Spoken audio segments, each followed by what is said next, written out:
our friend Daniel Wagner, you should talk to him sometime. He was on our show the other day.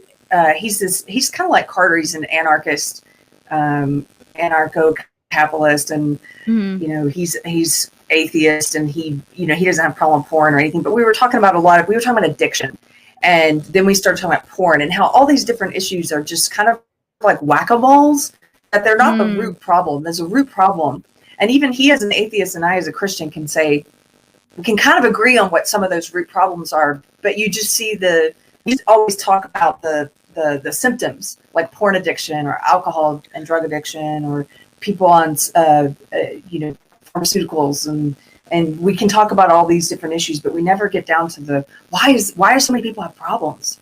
Why do so many people have addictions and compulsions? And is there something wrong with the way we're raising kids? Do people feel like they're missing something?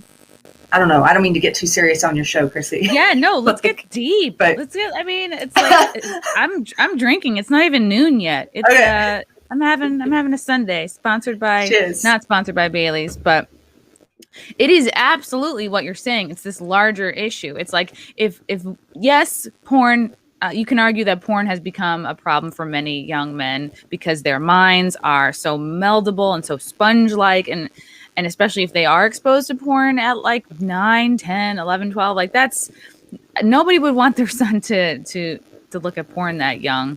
And it does, like, there's tons of studies, there's tons of videos you can watch about how it can be damaging, but like, isn't the larger goal to pull back and be like, okay, let's raise kids who aren't in a position that they're gonna get addicted, because we're always gonna have vices, we're always gonna have alcohol, we're always gonna have cars that drive too fast, we're always gonna have porn. It's far too profitable of an industry to ever stop. Even if it were to go illegal, it would go underground. It would become possibly even less safe.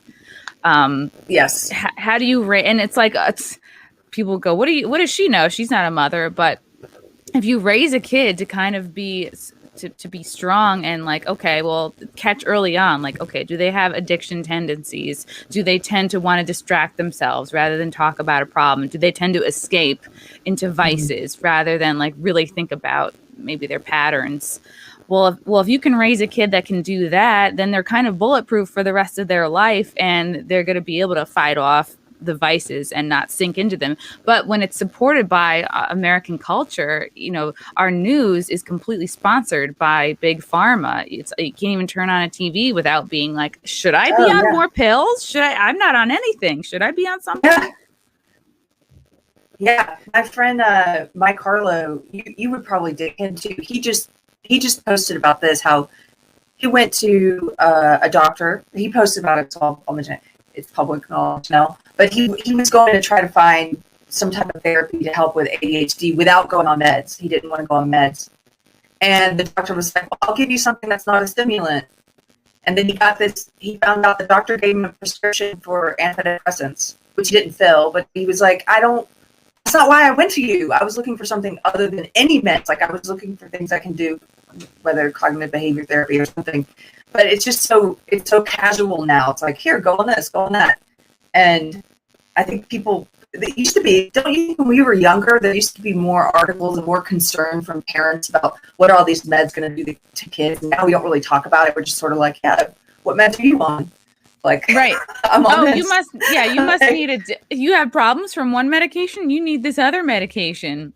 And it's like, until you turn into a zombie creature or a moody creature, and then no one ever thinks to pull back and detox and get the pills out. Like, I never had this exact, I was given an Adderall prescription to like keep focus years and years ago, to keep focus like at day jobs, because the work I was doing was like just so mind numbing that I was like, I guess I have to do this. I have a hard time focusing. But now that I pull back, I'm like, of course you're gonna have a hard time focusing on work that you're not even the least bit interested in. I was like, I'm working at a hedge fund. Like, come on, like what?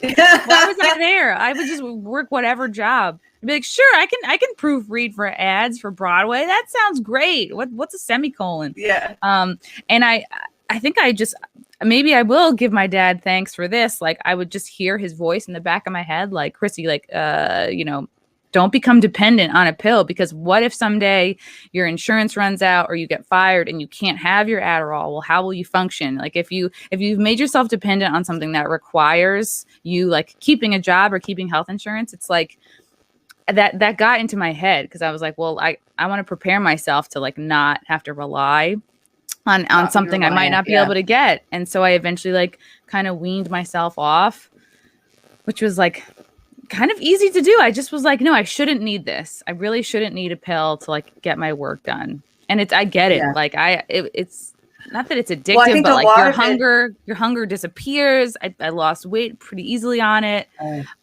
You're just like, bah, bah, bah, bah, bah, bah, bah. You're getting so much done, but you become manic, and there is like kind of a crash from it. You know, if you're not drinking enough water or eating enough food, like you do feel kind of nuts.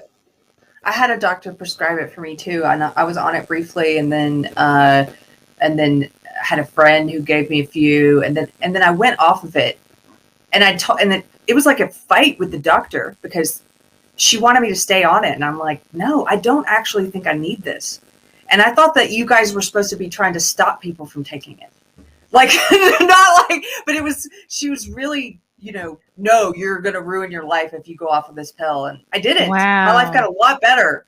So I think in Los Angeles, especially, that's where I used to live. The culture is such that it's just everything I think is overprescribed there. It might be like that in New York too, a little bit, where it just sort of like, it's you know, what gym do you go to and what do you do and what pills are you on? And like, and I don't know. I think your dad gave you some really good advice about not making yourself dependent on anything. Yeah. And that's the issue with porn. Porn is a great example. So when I got sober a year and 9 months ago, I think 8 or 9 months ago, and I wrote an essay about it. Thank you for my 1 year of sobriety. And I got a lot of messages from people this is what I like about when people share their stories with sobriety is you never know who's in your life who needs to hear that, who they need that encouragement. I just ran into some stranger in a coffee shop yesterday, and we're on a road trip. I was in Roswell, New Mexico, and this kid, he seemed a little off. He starts talking to me, and it turns out he's 2 weeks sober. And like, you never know those people you're going to meet where you can just share your story. And then I've had people do that for me, share their story. It's inspirational. Anyway, one of the messages that I got was from a guy who was struggling with porn addiction. It wasn't even alcohol.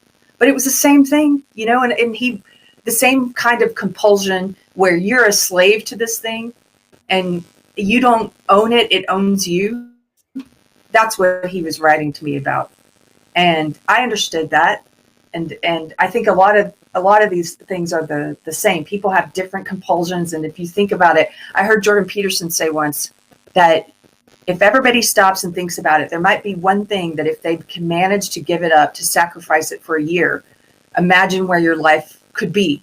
And so why don't you try to give it up just for a year? That way you don't have to deal with like, I'm never doing this again. Give it up for a year and see where you are in a year. And if you're in a better place, wow, why not try to give it up for 5 and see where you would be in 5?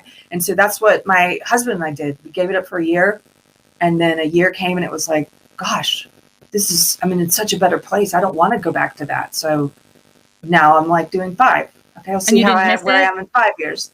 No, I mean, I occasionally miss, like you're going to have whatever it is.